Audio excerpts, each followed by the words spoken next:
कितनी अजीब बात है, सोचिए और समझिए। B-2 बॉम्बर, अमेरिका ने जिस बॉम्बर का इस्तेमाल ईरान पर हमला करने के लिए किया था, वो ऑपरेशन के दौरान खराब हो गया और इमरजेंसी लैंडिंग करनी पड़ी। हज़रात मोहतरम, ये वही B-2 बॉम्बर है जिसको इस्तेमाल किया था ईरान पर हमला करने के लिए। दोस्तों, इमरजेंसी लैंडिंग है और ये अभी तक जहाज 6 दिन से ऊपर हो चुका है, वहीं फंसा हुआ है। दोस्तों, तकनीकी खराबी है।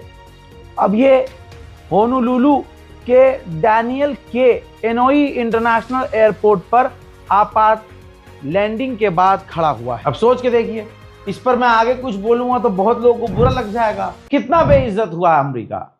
अमेरिका और इजराइल के नाम पर जो उछलते थे कि हमारा पापा, मेरे दोनों बाप, मेरे, उनका बहुत ज्यादा बुरा हाल है।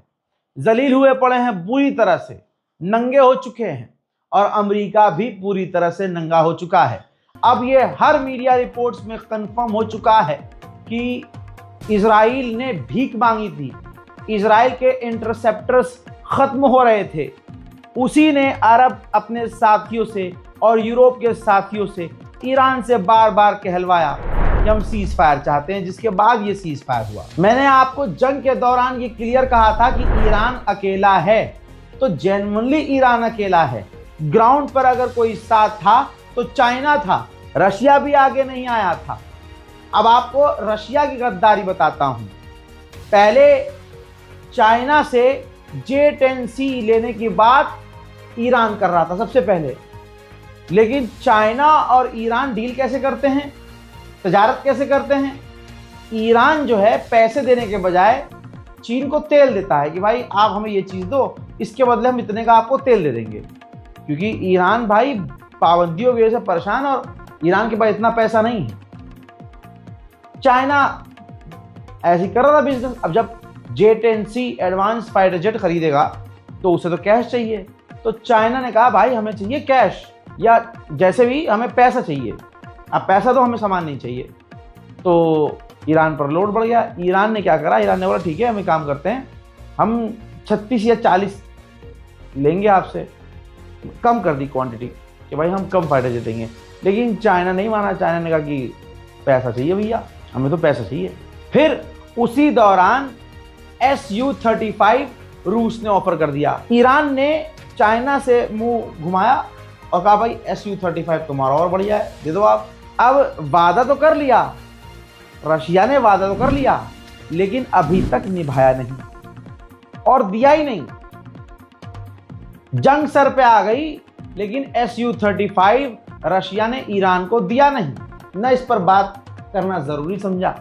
अब ईरान को समझ में आ गया कि भाई साहब ये तो निकल गया टेढ़ा आदमी, गुन्ना है, मुंह पे कुछ और है, दिल में कुछ और है। अब अल्लाह जाने और आगे का क्या मसला है। लेकिन दोस्तों, इसके बाद ईरान ने दोबारा से चीन से बात करी J-10C लेने की, और चाइना अब राजी है।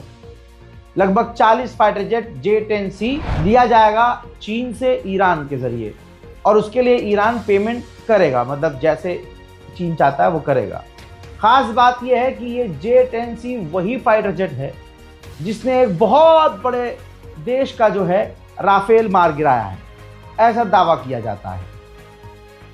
जहां यही समझा जाता है कि दुश्मन के ऊपर हम जंग में गोबर फेंकेंगे और गोबर से डर के भाग जाएगा। उस देश के जो राजा हैं वो बहुत सच्चे हैं। जब वो बोलते हैं तो ऐसा लगता है कि दुनिया का सबसे सच्चा आदमी बोल रहा है। आप समझ रहे हैं। तो दोस्तों, J-10C ईरान के पास अगर आता है तो ये ईरान के लिए बेहतरीन बात होगी। जंग के दौरान मैंने एक खबर बताई थी और वो विजुअल दिखाई भी थी कि ईरान के डिफेंस मिनिस्टर जो हैं उसी जंग के दौरान अचानक से चाइना पहुंचे थे। अब ये रहा सबूत। ईरान के विदेश मंत्री चाइना, ईरान के जो डिफेंस मिनिस्टर हैं वो चाइना पहुंचे थे युद्धपोत देखने के लिए, वॉरशिप चीन के। कहा जा रहा है कि वॉरशिप भी चाइना से ईरान खरीदेगा। अच्छा, आप लोग इतने समझदार तो होंगे कि डैमेज और डिस्ट्रॉय के बीच का फर्क जानते होंगे। डैमेज मतलब होता है नुकसान होना, क्षतिग्रस्त होना, टूट फूट जाना। डिस्ट्रॉय मतलब होता है पूरी तरह से मिट जाना, खत्म हो जाना। अब ईरान के विदेश मंत्री ने कहा कि हमें जो न्यूक्लियर फैसिलिटी पर हमले किए गए हैं उससे खतरनाक नुकसान पहुंचा है, डैमेज हुआ है। ये नहीं कहा उन्होंने कि डिस्ट्रॉय हुआ है। आगे उन्होंने ये भी कह दिया कि हमारा कोई इरादा नहीं है कि हम अब IAEA को अलाउ करेंगे कि वो आकर जांच। हजरात, उधर इजराइल के अंदर भारी भरकम जहाज बार बार हथियार लेकर उतर रहे हैं। सबूत आपकी स्क्रीन पर इसीलिए दिखा रहा हूं। कहा यह जा रहा है कि हो सकता है ये पॉज लिया हो ताकि एक बार फिर से हथियारों से पहले खुद को भर लिया जाए, फिर उसके बाद ईरान पर दोबारा हमला किया जाए। लेकिन मेरा ये मानना ये है कि इजराइल की हालत जैसी पतली करी है ईरान ने, मार मार कर पीट कर जो थोबड़ा तेल अवीव का बिगाड़ा है, इजराइल की दोबारा हिम्मत नहीं होगी। हाँ, ये जो हथियार आ रहे हैं ये सब के सब गाजा को मिटाने के लिए आ रहे हैं। ईरान के आगे इजराइल की एक नहीं चली। ईरान ने दिन की रोशनी और रात के अंधेरे में इतना बजाया इसे कि इसको दिन में तो तारे नजर आए और रात को सूरज दिख गया। अब सीन ये है कि ये उसका तो उखाड़ कुछ नहीं पाया। अब ये गाजा पर अपनी निहत्तों पर, कहते हैं ना अपने बराबरी वाले से लड़, तू कहाँ और ये बेचारे बच्चे कहाँ, और हाँ तू हथियार से लड़ रहा है, ये निहत्ते हैं। होती है ना गली मोहल्ले में ऐसी चीजें हो जाती है, तुम्हारे मुंह से निकलता है। मतलब निहत्तों पर ही ये दम दिखा रहा है। गाजा पर लगातार बमबारी वो कर रहा है। हजरात, मैं आपसे बताना चाहता हूँ, ये वीडियोस देख लीजिए, मैं आपको बार बार दिखा रहा हूँ, हमारे पास और भी वीडियोस हैं कि गाजा में भले ही हम आपको जंग के दौरान, ईरान और इजराइल की जंग के दौरान हम आपको गाजा का अपडेट नहीं दे पा रहे थे, क्योंकि बैक टू बैक हमारी नज़र ईरान इजराइल की जंग और मिडिल ईस्ट पर थी कि भाई कहाँ से क्या हो रहा है।